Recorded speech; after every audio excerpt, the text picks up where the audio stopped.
Sweet. Are we on everywhere? That's All right. Hello and welcome to Anatomy of Marriage Radio. I'm your host, Melanie Studley. What's up, my friends? My name is Seth Studley. I am a licensed marriage and family therapist. Welcome to AOM Radio. It's Friday. Happy Friday to you guys. And every show, we do 4 things. What are those things, Mel? We do a prayer, we do an intention, we do a gratitude, and then we talk about our Anatomy of Marriage conversation starters of the day. And speaking of Anatomy of Marriage conversation starters, our show is brought to you by the Anatomy of Marriage app, which is an app that we created, a couples counseling app that's fast, fun, and never boring. You guys need to check it out. Go to anatomyofmarriage.com. It's the best marriage crap you'll ever use. Oh boy. Okay. And we are live on Instagram. We're live on YouTube, which is brand new. So go check out our YouTube channel. Go subscribe to our YouTube channel at Anatomy of Marriage. And we're also on Facebook Live. So send in your questions. Tell us what's up. Throw up some hearts if you like what we're doing. And follow us on those pages. We share things. We do stuff that you don't get on the podcast. All right. So follow us there. Okay. We gonna pray. Thank you, God, Thank you, God, for your blessings. Thank you for what you've done for us. Thank you for patience and love and grace. I pray that we give those to one another, give those to our family members. I pray that this is helpful to people who are listening today and also helpful to us. Amen. Amen. We encourage you to do these things together. Do your prayers, your intentions, and your gratitudes, and do your conversation starters. They're a fast and easy way to connect with your partner in new and fun ways that you didn't know were there. That's right. So, what are you thankful for? I am thankful that yesterday when you got home, you set the kids to tasks. Like you said, okay, Mariner, you're going to do this, move these bricks over here or whatever. And I was just really thankful for that. I liked that. I liked seeing that. It felt nice. Also, I'm thankful that this morning you said that you prayed and were like, hey, I think last night was like a spiritual attack vibes. Right. And that meant a lot to me. So thank you for that. Okay, that's good. Thank you for accepting it and being open to that. I appreciate that. You know, some people would just be like, get away, forget it, and still be mad. But you didn't, and that's growth, and that's good. So thank you for that. Thank you. And today, let's say I'm intentional around. Man, these 3 cameras got me. I know. We're looking at 3 different cameras. I know. It's very confusing. So it's hard to. Passion for God. What's up? Thank you. Okay. What's your gratitude? Yeah, that's what I'm thinking of. My gratitude is I'm thankful that you continue to do things that make our house more comfortable. You know, like you got those free chairs off the side of the road. That's right. You're thrifty, you're frugal, and I appreciate took my that. Chrysler Town and Country at like 7:30 in the morning. I said, I see those chairs, I'm gonna pick them up. That's right. So, and I got them. They're awesome. Thanks for doing that. That's fun. What's up, Mandy? Good to see you. So yeah, I'm thankful for that. I'm You're grateful. Yes. What is your intention relationally? Don't tell me all the tasks you're going to do today. That's a hard one. I know. You know, it is. It is a hard one. So I noticed I set my alarms to touch you. I didn't set them on repeat. Well. So it's my intention to set my alarms to repeat and to touch you more. So I intend to have food on the ready for you because I know that you like that. So I don't like it. I love it. That's right, and you need it. That's awesome. Was she hangry? Look out. Okay, so intentions, and then so let's dive into the question of the day. Let's Was go. that right? Okay. Let's read it up. So we get questions from you guys. We get questions every single day, multiple questions a day, and they are sent into hello@anatomyofmarriage.com. You can also ask questions in the Anatomy of Marriage app. There's an expert Q&A section, and that's where this question came from, and it is cyber infidelity. I have a question about cyber infidelity. I found out that my husband has been talking to girls on Twitter, DM, and also other social sites. He has inappropriate conversations with them and masturbates. I have not confronted him about it yet. I'm scared and I don't know how to bring it up. So cyber infidelity is just the new version of literally going to a coffee shop or going to a bar and flirting with women in person. Okay. You know what I'm saying? Like, I used to work at a gas station when I was 14 years old. I worked at the Highway 14 Quick Stop, and I call it the crap stop, right? But I would pump gas and take out the trash and do the register and stuff.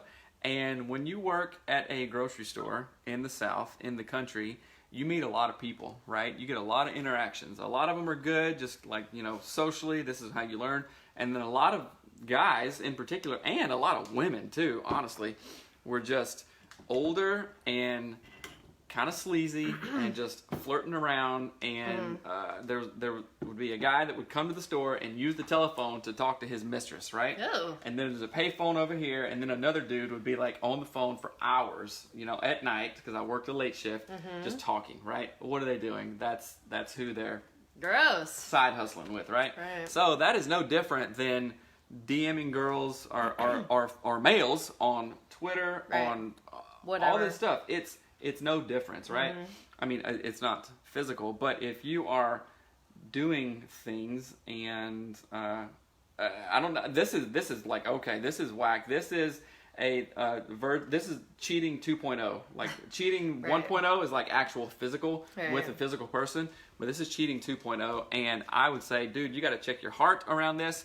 And I know the question is Right. towards us from what the woman should do, and we believe that she should use the clearing structure to address this, because obviously this is a huge thing that is that will not go away probably on its own, and you will not have a flourishing marriage or a better relationship if this isn't addressed. Yeah, exactly. It's a bleeding wound that you got to suture or be like, peace out. Right, and that's why we wanted to talk about just the question itself from a question perspective, like why does this matter, why is it important, but also walk you through the clearing structure and how to do it, because the unique thing here is that it says, I have not confronted him yet. So you have what's amazing about that, I know that sounds like a weird statement, you have not set, so when you confront someone about anything, whether that's like looking at porn online, texting people and doing inappropriate stuff, embezzling money, like not asking to buy things, whatever it is, the way you approach them is you set the tone for all of it. Think about it like this, like a football game, like the first scrimmage. If you, Scrimmage? I don't know, is that the thing where they scrattle? No. What's it called? The first scramble. play? Whatever. Opening play of the game? It's a scrimmage. Is that like... That's a practice game. Whatever. So the first time that there's two teams staring at each other, Right. and they go in for the attack, you kind of know, oh, the Seahawks are playing dirty, or oh, they have a really good offense or a really good defense. So they're setting the tone, is what Yes, you're saying. like you're setting the way that the whole rest of that conversation is going to go. And in marriage, hopefully this conversation will be short-lived and quick and clean, but if it's not and you set the tone for this to be a lifelong thing, it'll be a lifelong thing. You know what I mean? To some degree, I'm kind of thinking of like, okay. Well, just hold on, because I know what you're going to say. This clearing structure has tools in it to make this stuff stop. It says, okay, here's the problem, here's how I feel, here's what I want to see change. Most conversations don't have that. They just go, you hurt my feelings, I'm so mad, I don't even know what I want, you don't even love me. Right. And then they hang there, because no one goes, here's how we change this. Right. So that's why it's different. But what were you going to say? I was going to say it would be like if you came home from work or I came home from work, and the first thing, the house is messy or whatever, the kids are just sitting around eating bonbons and playing all day, and I come in or you come in and go, what are you guys doing? What's going on? Right. That sets the tone for the next 2 or 3 hours, Right. right? They're going to fight, I'm going to be mad, you're going to be mad, all this stuff. Or it's like you see a problem, bonbons and crap is everywhere. You say, hey guys, what's up? Right. Let's do this. Let's take What do care we live in the city? Let's take care of this problem. Let's get it done. Kind of like yesterday, right? I set the tone for like, you can make money doing this chore. Right. Here's what it is. Here's the checklist of it. Here it is, right? And Mariner did it because he wanted money and Right. all this stuff. So, yeah, I agree with you in what you're saying. Setting the tone, and it also sets the tone of, that quote of, we allow others to treat us in certain ways. Yeah, we accept what we allow. We Right? We We accept the treatment. we that allow what we accept. I don't know, but if you don't say anything, if you're just mum on the subject, if you're silent on this subject, then passively you are endorsing it, right? I haven't said anything, but I don't know how, right? Which that sounds mean. It sounds weird. It sounds like, no, Right. I'm not. I don't want him And to do that. I'm not blaming the wife Yeah. here or whatever, but I'm saying you do have control over this by using the clearing structure. So let's go through the clearing structure and give her some tips on how she could Sure. say this, Well, right? and I want to make it very clear that the clearing structure that we are working from is in our app, Anatomy of Marriage app. You can get it everywhere app stores are sold. Get it in the app store is what I'm trying to say. Right. And it is it's interactive. So it has the thing I think people don't understand about how the clearing structure works is that in our app you don't have to really think very hard. It is not self-led. You just answer the questions, right? So the very first thing that it does, you go to the clearing structure and you have to read 2 small screens. What are you laughing at? You said you don't even have to think about this, and I was like, it's an app for a lizard. Use your A cockerel. lizard. Right? But really, so you go into the app, you click the clearing structure in the toolbox, and it's going to have you read 2 screens. And the reason for that, hear me out, oh my gosh, don't skip these screens. Your brain needs to calm down before you can fill out these questions. You got to get cool. Before you get make in the yourself pool. a fool. That's right. So you That's a have good to slow yourself down, especially if this is something you're really mad about, if you're super angry or aggro or someone's convinced you to divorce your husband. Read these 2 screens. They're not very long, and their intention is to slow down your brain. So then you go into the clearing structure itself, and it starts out with, dear, and then blank, you fill your husband's name in or your wife's name in. Dear George. And it says, I know that you love me and we're on the same team and I have something I want to talk about. But before I get into that, can I tell you 3 reasons why I love you and I'm thankful that you're in my life? And then there's a space, 3 blank spaces. In my little example here, I wrote, you're such a hard worker, you're an amazing father, and you make me laugh all the time. So if I was going to write one to Seth, that might be what I would fill into those like things that I love about you spots. The reason for those 3 things, do not skip them, is that you have to remember at one point you loved this person. Right. You might be fumed as all get out right now. You might be like blazing hot. And hurt, and also wounded. Right. By that person. Right. Right. You might literally be like, the last thing I want to do is tell you. So you could have finished When you tap me, it drives me This is the sign of like, hey. You know what that feels like? Let me tell you. When you tap me, what you're saying isn't important. That's Really? how it feels. You do that to me all the time. You touch I my do knee that when we're if I interviewing want to people. talk to someone first. Oh. Well, I was just doing the same thing that No, you do no, through no. interviews. Anyway, what I'm saying is, oops. So do doing those 3 things is going to help you to remember why you love that person in the first place. It's a really important tool because otherwise you're going to wind yourself up into being more angry, more like sort of withdraw-y, if that makes sense. If you don't do this, it's not going to slow your brain down, and you will be speaking from that wounded part. Right. You won't be speaking from the, okay, yeah, there's a wound there, but I'm working out of my full frontal brain. Right. Prefrontal cortex, which is the logical brain. That's what I'm working from, not my lizard brain right now. Yes. So let me slow my own self down before I step into this arena. Check yourself before you wreck yourself. Like Ice T says. That should be the name of that section. I hope I'm not wrong about that. Is that I Ice-T? don't know. So yes, you do the 3 affirmation things I love about you part, and then it goes into the actual what's the conflict.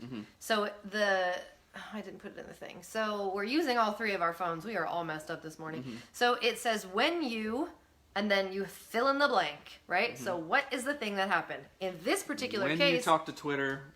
Oh my gosh! When you talk to people on Twitter or other social media platforms, I know what you're doing, and it really just No. devastates me. I'm gonna stop you right there. That was really weird. Oh. Let's try that one more time. When you talk to girls on social media platforms and masturbate, that's the first one. The next one is I feel. And this one will give you an option of feelings in case you don't know how you feel. I feel destroyed. I feel hurt. I feel betrayed. You could fill in your own feeling there. Like I feel. So this is just your feelings, not what you interpret about your feelings. So I feel hurt, afraid, alone, scared, betrayed, frustrated, whatever it is. And then the next one is what I make up about this is. That's a weird sounding sentence, but what happens is when someone hurts us, we make something up about what that means, right? We make meaning from it. We make meaning of it. So let's say I find out you're messaging people on Twitter and you are talking to them and masturbating. I am going to feel hurt, and then I'm going to make up that I am not enough, you don't really love me, you want to be married to someone else, right? So that's what I make of that is, you don't love me, I'm not safe, whatever. That makes sense?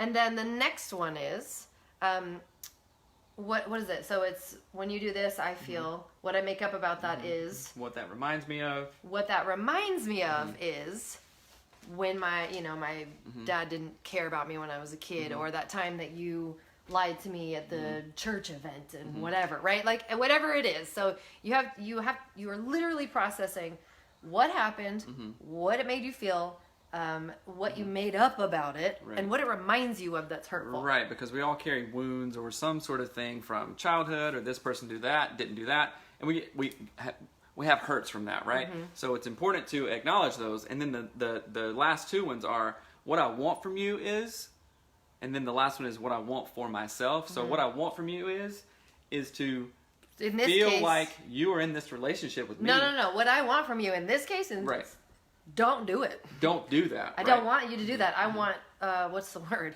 I want you to be loyal to our marriage. Right. What I want from you is an actual, like, do what you say you're going to do. Don't do that. Right? Like, I don't want to feel like you're in our marriage. I don't want you to do that. Right. So you're just saying, yeah, you have to stop that. But then what I want from you is obviously to stop that. And then the other layer behind that, what I want from you is to be in a partnership with you, to be on the same page with you, to not feel betrayed, to not have to worry about what you're doing or not doing. Here, this is what I want from you. Dedication. Your eyes here. Yes. Dedication, loyalty, right? Yeah. And what I want from myself is to know that I picked a solid person, that I am... I want to feel safe. I want, like, what I want for myself is I want to feel safe. I want to feel happy. I want to feel respected. Right? And then in the interactive version of the clearing structure in the Anatomy of Marriage app, it actually generates a paragraph. So you click through the pages, you answer the questions, and at the end it says the script. And it pops up a page literally with your husband's or your wife's name in it. And it says, "Dear Seth, when you said I was stupid at the party, I felt belittled. What I made up about this is that you don't care about me. What it reminds me of is when my brothers would tease me. What I want from you is to be respectful to me. What I want for myself is to feel like I matter." And then in the coolest part too is it says, "When can we talk about this?" Right? You want to talk about it. Like it invites you to say, "I know I've just put a lot of information on you. If you can't talk about it right now," which sometimes talking about it right now is not the way to go. Sometimes that's fine. So, and the beauty of that is you're not just saying what you feel to your partner with that, or to your coworker or whatever. You are saying it, but then you're leaving it open-ended too, so they can have a voice. Right. Now, you let me know. It's a negotiation thing. Yeah. I've said all this stuff, spoken my truth.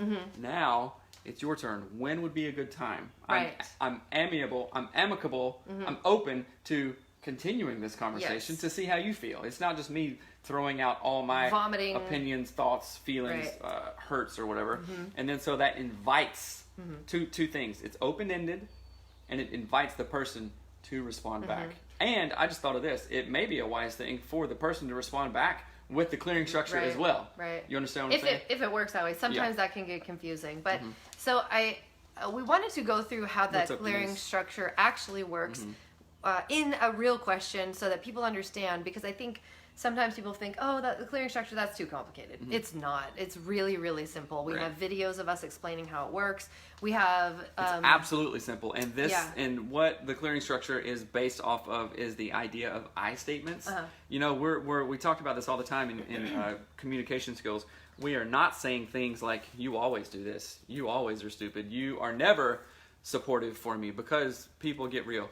Things aren't always or never happening. Right? I mean... I'm always breathing, hopefully, right? But that's not even true, because I'm exhaling. Gosh, can you, come on. It's just a thing, right? So things don't ever, never happen, and they don't always happen. So this is, you're taking control of your, okay, I'm that's gonna lose enough my of mind. you. I'm going to use the clearing structure right now. Totally curious. What about the person cheating in the situation? What if their needs aren't being met? Okay, hold on. Do they have a say or opinion in the situation, even if they're absolutely in the wrong? I just was, when I turn away from the thing, I'm taking notes on my computer. I literally was just going to talk about that. So thank you for bringing it up. And also, if you guys have questions who are watching live, pop them into the comments right now. That's right. So what I was thinking is, when in the normal, I will say normal way of communicating what we do is we, like we said yesterday, we like Slimer our partner with all of our problems. So like Ghostbusters Slimer, we just like vomit this Right. sticky, slimy mess onto our partner, and we're like, look at all my problems, right? Right. But what happens is, I think what you're saying is, in this case, the cyber infidelity case, I agree that there is something where the guy's needs aren't being met, and I am not saying that what he's doing is okay. There is clearly there's a glitch that he needs to address. Right. And what's happening what happens in most relationships is that when someone finds out that the partner is doing something wrong, they Slimer them with all of their hurt, anger, frustration, and like disappointments, You're wrong. expectations. What are you doing? Why are you doing this? But let me just break it Hold down. on. So you have Slimered this person with all of your sticky, slimy mess. Right. But underneath that sticky, slimy mess, the person who did the thing that wasn't right is also struggling with something, right? And that might be something as simple as, I don't know how to ask for connection. Men in our culture do not typically know how to ask for connection. They don't know how to look at intimacy and sexual connection in a complex way. They look at it very linearly. Culture teaches us and teaches them to do that. Culture says, oh, you're feeling aroused, porn. Like, oh, your wife doesn't send you naked pictures, porn. You want sex right now, porn, right? Like, there is no complexity. Which is to it. there is no complexity, and it's and if you think about like human sexuality, it's like one of the most complicated things you can think of, right?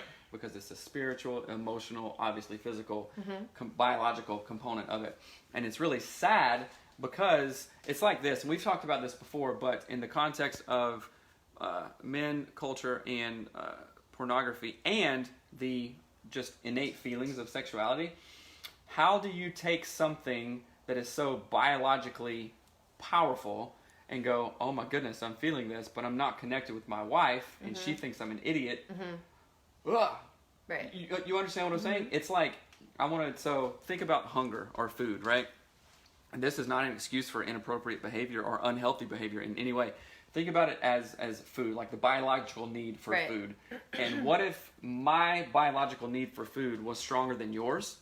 Right. But society said, yeah, eat anything all the time you want. But that never satisfies. It's like just eating Cheetos all the time, or eating literally top ramen for every meal.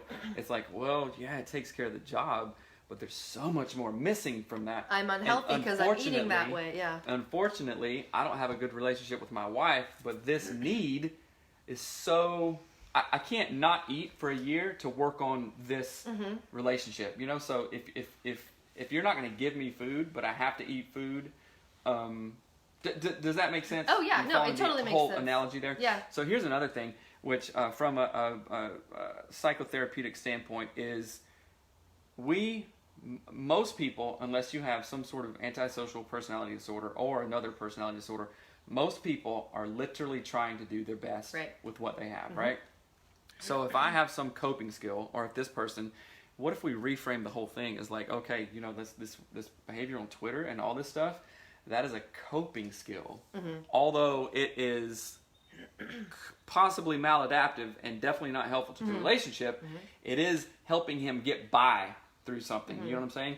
And oftentimes when things are confronted, it's like, you're taking my coping skill away, like in addiction language and stuff, like for the chronic alcoholic or the heroin user or whatever. That is their coping skill. It's like, you know what? This life has been so hard and I have zero tools. Yeah. This tool works. Right. And just literally helps me get by. Otherwise, I'll just kill myself, literally, or just die. And then when somebody comes in, like a therapist or a wife or a husband or a treatment counselor, and wants to take away the only coping skill that has got them through so much, it's like... It's hugely threatening. No. Right. You're not going to... You can't. You understand what I'm saying? And what I think of, you said... this is, people are trying to do the best they can with the tools that they have. So imagine that your inherited tools for coping skills in life, I'm going to go back to the food metaphor, but imagine that your parents were like, all right, here are your tools for eating healthy. And they hand you like a tapered napkin, and rolled up inside of it is a fork with half the tongs on it, a spoon that's rusted, and a butter knife. And they're like, every healthy meal, cook with these things. And you're like, I can't. And so instead you go to Burger King every day. And you're like, well, that's That's all I can do, right? And so you've replaced what, instead of being able to make a healthy meal, all you can do is just eat fast food. And you're like, that's the only thing I know. And then someone says, don't eat at Burger King, and you're like, I don't know how to not. Right. And or then, you're stupid for eating at Burger King. Right. What's wrong with you? You should be ashamed. That's right? gross. And then there's like this whole shame cycle that happens. So what I would say is then, What's up, Shauna? then it's you're needing to actually, how do you make the tools that you have? How do you either get new ones, learn a new skill, go to therapy? Oh my goodness. Right. Actually, we partnered with Faithful Counseling. Go to getfaithful.com/anatomy of marriage and get the tools that you need. Right. Like, that's the perfect analogy is you've got a rusty spoon, a fork with no tines, and like a butter knife. You can't make a filet mignon. You don't even have a fire. And so I want you to think about going to therapy and getting the tools that you need. You weren't handed those tools down from your parents. You don't have them, right? So go get them. Right. So I'm a licensed therapist. You will be paired up with another licensed therapist when you go to getfaithful.com/anatomy of marriage. And trust me, I want this lady who's writing in about this, and also the husband, to do individual therapy and then also couples therapy. Right. At getfaithful.com/anatomy of marriage. And it's on your phone. Right. You can text, you can talk, you can do video calls. And let's talk. It's really helpful. I think it's important to get individual therapy for a bit in these cases too, because the wife you need to process this. Right. It is deeply painful, deeply disturbing and upsetting to find out that your partner does these kind of things. Is it uncommon? No, unfortunately. But you need to process it without worrying about what he thinks, what he feels, what he's going to say, if he's going to use your words against you. You need to sit down with somebody and say everything that you want to say. Say 1,000 F-bombs if you need to say them. Right. Cry, pray, whatever. But sit down with someone who can walk through that with you without the fear of them judging you, without the fear of whatever. And then for the husband's side, in this case, get individual therapy. Because you got to figure out, why the crap are you doing that? Right. Why are you looking on Twitter and DMing people and masturbating? Like, what is your problem? And that's a real question. I'm not being like judgy. Like, what's your problem? What is it replacing? What is the void that you're trying to fill? What does it get your mind off of? What is it? Why is that your coping mechanism? And Chris says, I'm a fixer, and a lot of times I confuse the situation instead of listening. I do that all the time, or I used to do that all the time. And I think that takes a lot of mindfulness, because I was always trying to bulldoze down the feelings part of stuff. And I was like, let's just get to the logic. What's the simplest, most logical feelings? Oh, man. And you're and like, being on the other side of that is like, it's really, it really sucks when you do that, and when you did do that, because I'm like, hello, I'm waving my hands in the air, doing jumping jacks, saying, just freaking listen to me. I don't care what you think, what your opinion is. I want to feel heard, and in most cases, we want to be seen, heard, and seen, known, loved, and accepted. Right. And when you don't listen to people, you're not accepting what they say. You're not really seeing them. Maybe you're seeing them, but you're always thinking. When I'm talking right now, you're thinking in the back of your mind, "What's my response? Oh my gosh, what's my response? Yeah. Oh, sorry. You understand? Yeah. So well, and I would say, because he says, I'm a fixer, and a lot of times I confuse the situation, and I confuse the situation instead of listening. So what's hard is that you just said, I want you to listen to me. Right. And in my mind, and I'm kind of showing you the process, I am listening, but I'm not acknowledging what you're saying. So it's not that I'm not listening, it's that I'm not acknowledging. It's like sometimes we treat people as students, and we're the teacher. Right. And the student has a question, and you just go, well, no, this is what the book says. And you're like, yeah, I understand what the book says, but what are, I have thoughts about that, and what the book didn't say about this, or didn't take into context, was this, and can we have a conversation about that? Well, no, I mean, the book says this. The book says that, It's chapter 2 on, page 3. It's that. Dummy. Right? So, let's keep that in mind. So, let's wrap this up. We're almost at 30 minutes here. That's a really good question. Somebody says, therapy has been by far the most helpful thing I've ever done. I recovered from an addiction of heroin. Oh my goodness, that's awesome. Congratulations. That's bonkers. And couldn't possibly have changed or worked through my trauma without subjective therapy. You can't change your thinking with the same thinking that got you in the place you're in. Exactly. That is an Albert Einstein quote. It's like, problems can't be solved with the same thinking that created them. Insanity is doing the same thing over and over and expecting a different result. Right. So if I'm using my I'm going to use this analogy. If I use my heroin brain or alcohol brain, and I created a problem while I was using that thinking, I'm not going to go like get loaded up or drunk and figured out the problem to the problem I created while I was in that thinking. Right. Understand? Oh yeah, absolutely. So you have to step out of that. It's like lizard brain problems. Yes. Oh, step into your frontal brain, your frontal cortex, your prefrontal cortex, and then think about it. And that's how problems get solved. And that a therapist will help you do that. Again, I mean, you're saying therapy has been the most helpful thing I've ever done. And with Faithful Therapy, with Faithful Counseling, it is cheaper than traditional counseling. And you can figure out if it works with your insurance, all of that stuff. Again, we partnered with them. You can go to getfaithful.com/anatomy of marriage. We partnered with them because we believe in what they're doing. Right. We get comments all the time. Can you be my therapist? People direct message us. People email us. No, we can't. We don't have time, unfortunately. So do that. Go do that. And thank you for that comment. And awesome job getting over your heroin addiction. Jeez. That is phenomenal. That is. What's up, Gladys? Good morning. So, okay. I love that name. That is the name I wanted to name our kids. Hattie. And that was my great-grandmother's name, Gladys. Oh, I wanted to call her Gladdy. Gladdy. And then maybe we can have another girl call Hattie and Gladdy. Ah, that's cute. Okay, do you have a question Yes, for the I conversation starters? Okay. So we have an app. It's called Anatomy of Marriage app. I know you know that. But you can get it at anatomyofmarriage.com, and it has conversation starters, hundreds and hundreds of them. And we do them every day on the show because it's a fun, quick way to connect, and we really encourage you to do these with your spouse. Our 2 questions of the day are this. I just read that. What? Okay, go ahead. So, number 1, I don't know what you're talking about. Number 1, when did you know that you first loved me? That's a good question. We've talked about this before. And it was never a, like, Bing moment, bomb moment, or anything like that. Well, okay, let me ask it a different way. I don't like that question, in fact. So Cool. Great. I'm glad I wrote it. You can answer it. You can answer it. When did you know that you first loved this guy? So, well, let me think. What's interesting is that you dated your last girlfriend for 5 years and never even wanted to get married to her. Right. But then on our very first date, we said, well, let's get married or not do this at all. So what was that about? Obviously you loved me if you were going to marry me. No, that's not true. Oh, gosh. I need to say it You're again. not gonna This like marriage is a farce. You're not going to like any of my responses to this because they are very atypical, not normal responses. Sam. No, okay, so you tell me. I know that when I knew that I first loved you was when my sister brought her niece into Starbucks. I remember it like it's etched into my mind. I remember you saying Wilderness this, Village Starbucks, Carrie brought in Faith, and Faith was like 1.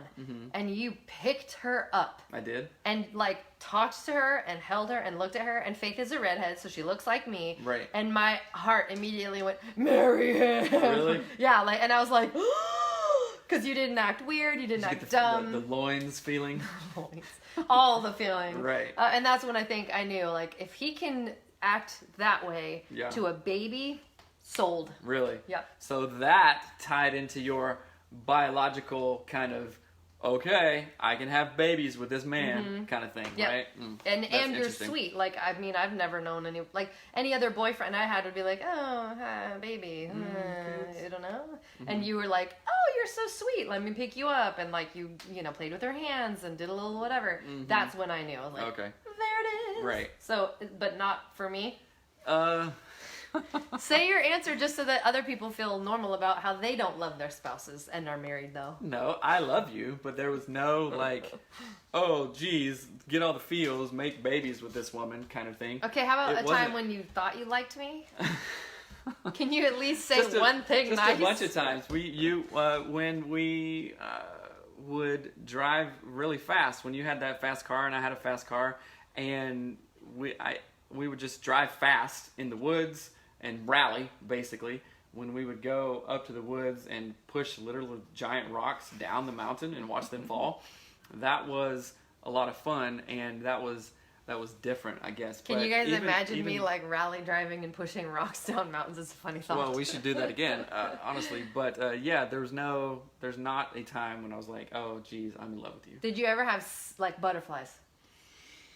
Or like when you saw my name on the schedule, you were like, ooh. Yeah, I would get excited when I saw your name on the schedule. Like, ooh, okay, fun. Cool. I'm glad we're married. Cool. Okay, I'm glad next we have a- question. I'm glad we have a marriage podcast Right. and you don't love me. If you could tell our kids 3 big life takeaways, what would they be and why? I know my first one right off the bat. So. Say it. Relationships are the only thing that matters. That was the very first thing that came to my mind when I was writing the question on there. That is, to me, like, if you can grasp that relationships are the only thing that matters, so many other things have the potential to fall in place correctly and in a healthy way. So that's one thing I would say that always work hard. Hard work matters. Delano says you give off rock pusher vibes. Rock pusher. That's funny. That is like the funniest thought. What were you gonna say? That is. Hey, Delano. When you said that, I immediately thought like, is that a traditional role? And there's this story I'm serious. This is a total side thing, but it's a story about it's an old native story. I think it's Dene. About an old story about a rock and how he moved, and it's called Clay Pot Boy, in fact, and he hit a rock and all this stuff. I don't know if you heard it. If you have, that'd be cool. But a traditional storyteller has told the story up here. I've heard it 100 times. Anyway, I would say work hard, be who you are, and who you are means not your identity in this or that, and God is in you already, kind of thing. You know what I'm saying? Because like we're all God breathed. That thing. I'd be much more succinct than that. Right. But I would think that. So like relationships are the only thing that matters. Hey Nixon. The second one would be everything you need is already within you. Right. And I think the third one would be like, this is so hippie, but like you are love. Like if God is in you, God is love, you are love, and I'm mixing like 1,000 different religions and traditions and ideas and ideologies or whatever. But I think relationships are the only thing that matter. You are love, and you have everything inside of you. Right. And you said something about pushing rocks. Just kidding. All right, we love you guys. Yep. Do your conversation starters of the day. Go to anatomyofmarriage.com to get the Anatomy of Marriage app. One other thing, we are on YouTube now. Well, we've been on forever, but I want you guys to go and subscribe to YouTube. That will help us out so freaking much. So, thank you guys. Thank you, everybody. Have a good weekend. We love you. You are enough. Yes. I am enough. You're enough. And if you are have enough. questions that you want answered on our show, send them in to hello@anatomyofmarriage.com. Oh, and I forgot, last thing. We are working on merch. What do you guys want to see? I have so many amazing ideas, y'all. Like a pillow with the clearing structure on it, a decorative throw. I mean, I've got so many fun ideas, but I want to know what you guys want. So send in your ideas. Send them to hello@anatomyofmarriage.com. You can decorate. You can design some ideas if you've got that skill. Whatever. But we are wanting to get into merch, all that stuff. Exactly. So shirts, hats, beanies, mugs, whatever. What do you guys want? And Gladys, you're awesome. You're awesome. Anyway, all right, thank you guys. Have a great day. Bye. Bye. And How do I end this?